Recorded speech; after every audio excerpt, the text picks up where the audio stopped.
Good afternoon, Den here from Tukxi with another video. This time we're going to show you how to turn the fuel on a Piaggio Apé.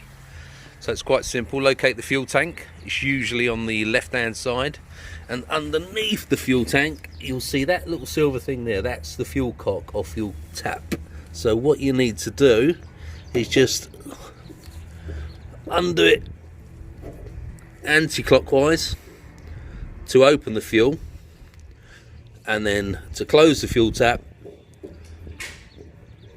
shut it off the other way. It takes quite a few turns. What we've noticed on some older vehicles that we've had in is that they can be quite stiff and you can break them if you're not careful. So if you've just got yourself an old vintage Apé and the fuel tap is looking a little bit ropey, spray some Plus Gas or some WD-40 on it to loosen it off. Okay, cheers. And here's another type.